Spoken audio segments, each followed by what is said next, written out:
Hello my dear students, myself Raman Gupta and I welcome you on our YouTube channel O Raman Physics Classes. Today we are going to do third lecture for 10th class physics and the topic is electromagnet from magnetic effect of electric current. So let's see electromagnet होता क्या है, electromagnet की working वगैरह सारी चीजें क्या हैं, हम आज के वीडियो में ये देखने वाले हैं. तो लेट्स सी. सबसे पहले हम बात करते हैं कि इलेक्ट्रोमैग्नेट होता क्या है.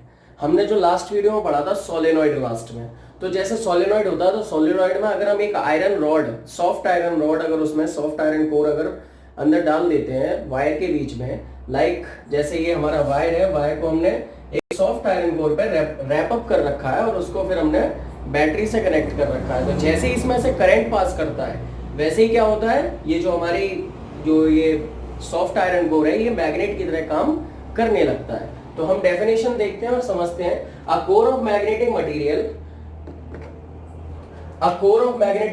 मटेरियल सॉफ्ट आयरन, मतलब हमने जो एक मैग्नेटिक मटेरियल यहाँ हमने लिया है वो सॉफ्ट आयरन लिया है, जो हमने ये रॉड डाली हुई है इसके अंदर सॉफ्ट आयरन की, surrounded by a coil of wire. हमने उसके ऊपर से वायर को रैप अप कर रखा है, पूरा कवर कर रखा है, through which an electric current is passed to magnetise the core, और जिसमें से इलेक्ट्रिक करंट पास कर रहा है. हमने ये नीचे बैटरी लगा रखी है जिसमें से इलेक्ट्रिक करंट पास कर रहा है, और इलेक्ट्रिक करंट जो पास कर रहा है वो इसमें मैग्नेटिज्म प्रोड्यूस करा रहा है. क्योंकि ये चीज हम पढ़ चुके हैं ऑलरेडी, हम पिछली वीडियोस में ये चीज हम अच्छे से पढ़ चुके हैं कि जब हमारा एक कोई करंट कैरिंग वायर होता है तो उसके चारों तरफ क्या चीज प्रोड्यूस होती है, मैग्नेटिक फील्ड. क्या प्रोड्यूस होता है उसके चारों तरफ, मैग्नेटिक फील्ड. सिमिलरली जो ये हमारा वायर है, कॉइल बनाई हुई है, जैसे ही इसमें से करंट पास करेगा वैसे ही अपने चारों तरफ, और ये जो हमारे हमने अंदर कोर डाली हुई है सॉफ्ट आयरन की, तो वो ऑटोमेटिकली मैग्नेट की तरह काम करना शुरू कर देगा, जिसको हम इलेक्ट्रोमैग्नेट बोलते हैं.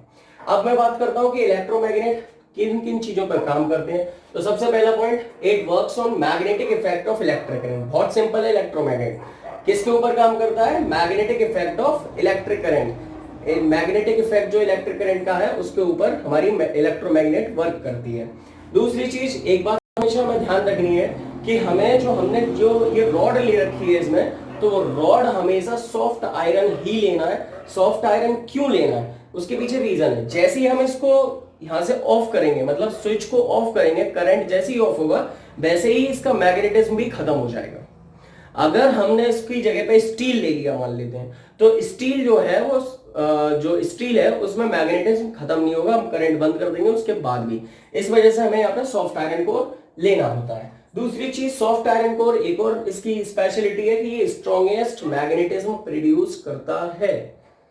दो इसकी बहुत बड़ी स्पेशलिटी है. पहली क्या है कि जैसे ही इसमें करंट स्विच ऑफ हुआ वैसे ही इसका मैग्नेटिज्म खत्म हो जाता है. ठीक है. दूसरा ये है कि ये स्ट्रॉन्गेस्ट मैग्नेटिज्म प्रोड्यूस करता है. तो ये चीज हमें ध्यान रखनी है. अब मैं आगे बढ़ता हूं, एक और इसके बारे में बात बताता हूं, that is called how to find polarity.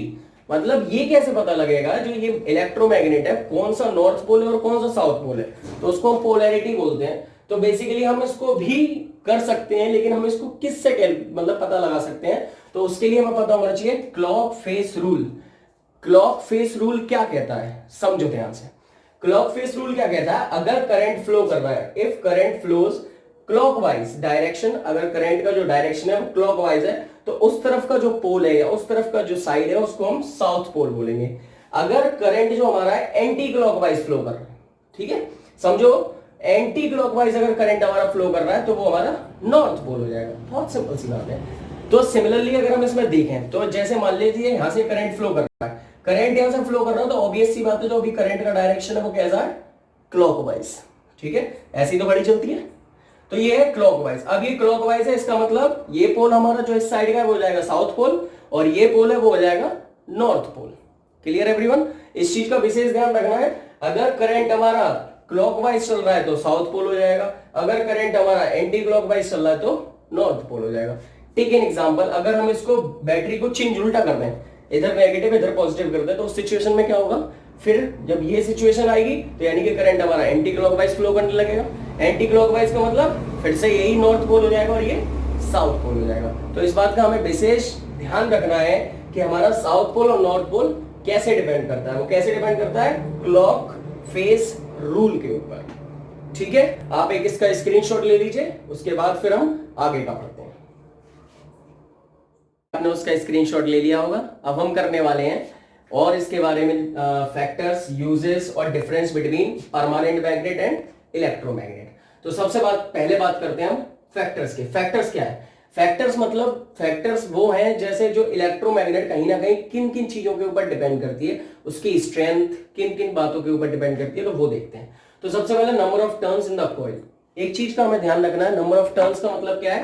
यहाँ पे जो ये वायर है, ये हमने जो वायर को रैप अप कर रखा है, कॉपर वायर या इंसुलेटेड कॉपर वायर हम जो यहाँ यूज कर रहे हैं, तो कॉपर इंसुलेटेड कॉपर वायर की जो रैप अप कर रखा है, मतलब अगर हम इसको नंबर ऑफ टर्न्स बढ़ा देंगे तो इसकी स्ट्रेंथ बढ़ जाएगी, और नंबर ऑफ टर्न्स घटा देंगे तो इसकी स्ट्रेंथ घट जाएगी। मतलब number of turns is directly proportional to the strength of the electromagnet.